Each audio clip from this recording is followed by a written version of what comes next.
Para encerrar o estudo da equação da circunferência, vamos só para mais esse exemplo, tá? O que é que essa questão traz para a gente? Ela diz o seguinte: ao fazer uma planta de um canteiro de uma praça, o engenheiro determinou que no sistema de coordenadas usado, tal pista deveria obedecer esta equação. Desse modo, os encarregados de executar a obra começaram a construção e notaram que se tratava de uma circunferência de centro e raio. É o que a questão vai pedir para vocês, tá? Veja, aqui, quando os engenheiros começam a trabalhar, eles percebem que a praça tem a forma circular. Não foi dito no cabeçalho, mas quando a gente tem a equação de uma circunferência que a gente tem que saber identificar, ela vai trazer o x ao quadrado, o y ao quadrado, um termo de x com expoente 1, né, de y com expoente 1 e um termo sem variável. Então, a questão, ela vai pedir para vocês qual é o centro, qual é o raio dessa circunferência, que é o que tem nas alternativas abaixo. Mas como já estava a resposta destacada, aí aqui eu cobri para vocês, tá bom? Então, eles notavam que se tratava de circunferência de centro e raio. Qual é o centro e o raio dessa circunferência? É isso que eu quero que a gente veja aqui, que revise aqui, tá? Então, a equação ela está na forma geral. Quando ela está na forma reduzida, é bem mais fácil. A gente rapidamente identifica o centro e o raio, como a gente fez anteriormente. Mas aqui ela está na forma geral. Então, como é que, tendo a equação na forma geral, eu vou tirar ou vou identificar quem é o seu centro, que é aqui o que a questão vai perguntar, e quem é o seu raio, tá certo? Então, vamos lá. A gente vai fazer aquele processo visto anteriormente, que lembrar de produtos notáveis para que a gente possa chegar a uma resolução. Tá bom? Como é que a gente começa então?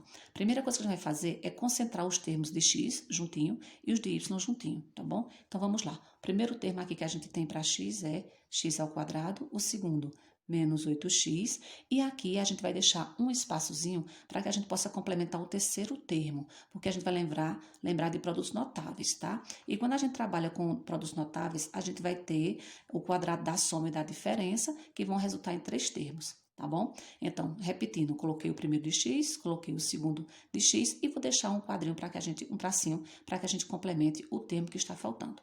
Depois a gente vai fazer a escrita dos de y. Qual é o termo de y? Y ao quadrado, o segundo termo mais 4y, e novamente vou deixar um tracinho para que a gente possa completar com o termo que está faltando. Tá bom? O que é que eu vou fazer com esse 11? Esse 11 vai para o segundo membro. Se ele está somando, logicamente ele vai subtraindo.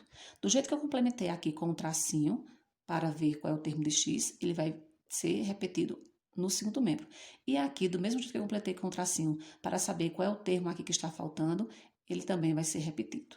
Resumidamente, concentro os dois de x, acrescento mais um tracinho. Concentro os dois de y, acrescento mais um tracinho. O que não tem variável vai para o segundo membro e os dois tracinhos que eu coloquei aqui, eu repito também lá no segundo membro. Então, veja que nós vamos ter uma concentração de 3 termos relacionados a x e aqui relacionados a y, certo? O que é que a gente vai observar agora?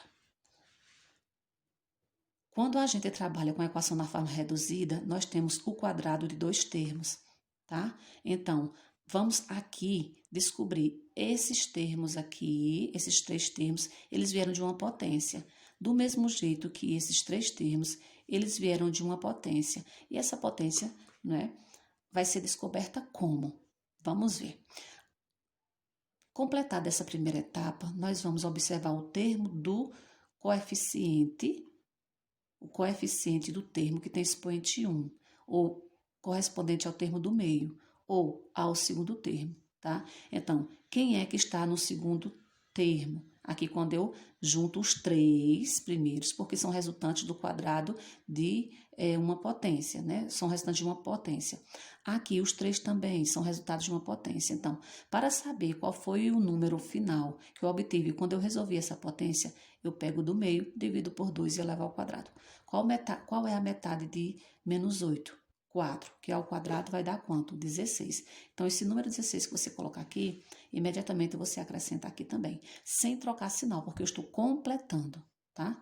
Vamos para cá. Quem é o coeficiente do termo que está no meio? Aqui referindo-se à segunda potência, aqui referindo-se à variável y, tá? Quando eu resolver essa potência, eu vou encontrar como resultado esses 3 termos. Como é que eu chego nesse termo aqui? Pego o segundo, divido por 2 e elevo ao quadrado.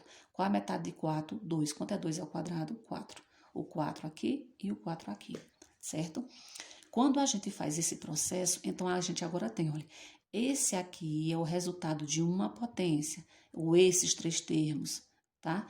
Esses três termos são resultados de uma potência, tá? Como é que eu vou saber se foi o quadrado de uma soma de dois termos ou de uma diferença de dois termos?